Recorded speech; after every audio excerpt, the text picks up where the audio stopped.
Friday. It is time for our Elevate recap where we just rehash what we talked about this last week at Elevate. It was our 6th week in our current message series entitled Moving from Spiritual Apathy to True Hunger. So check back on the Thursday recaps if you want to get caught up on what we've been talking about or if you missed a week, all that. This week we talked about a big determining factor in our hunger and nearness to God, and that is our passion, which determines our priorities. So we talked about how our priorities and our passions in a large way will show up in 2 ways, in our conversations and in how we spend our time. And to really kick things off, I asked the question for us to just ponder to ourselves, am I allowing my passions or priorities to push God out of the picture? And passion isn't a bad thing. God is a passionate God. He created us to be passionate individuals. He actually put that passion inside of us for whatever that may be for you. He put that gifting, that passion in your life.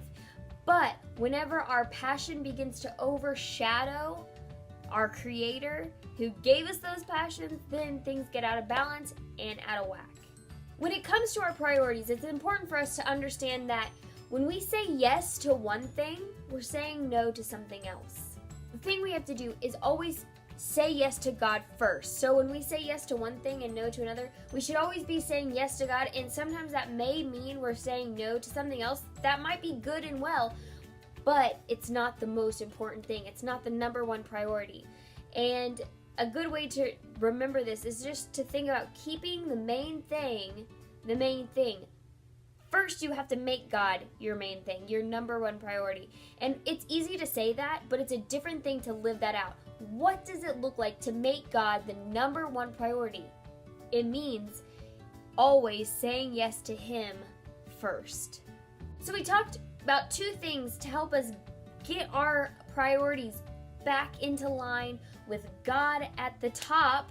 And the first thing we have to do is refocus. We looked at Colossians chapter 3 verses 1 through 4, and it talks about keeping our hearts and our minds on the things above, not on the things below.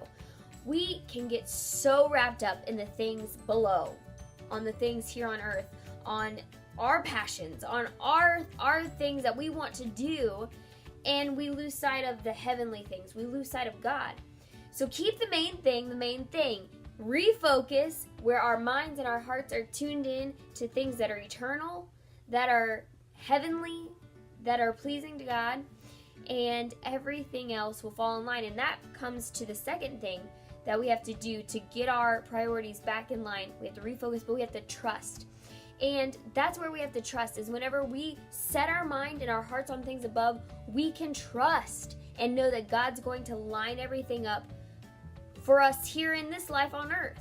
We looked at 1 Peter 5 verses 5 through 6, where it talks about humbling ourselves before God, and at the right time, He will lift us up.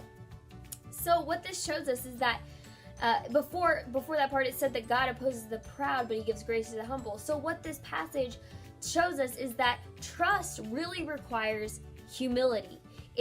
It's humbling ourselves and saying, God, your timing is perfect. Your ways are higher than my ways. Your ways are the best ways. And trusting that He's going to line everything else out. Proper priorities and trust in God will bring us the open doors. So whatever you feel like you're passionate about, be passionate about God first, because He's going to be the one to open the doors to help you fulfill that passion every single time. Well, that's just a quick recap of what we talked about at Elevate last week. Do not miss Elevate next week. It's going to be so awesome. One big party celebrating the end of school. Don't miss it. Bring all your friends, and I will see you very soon.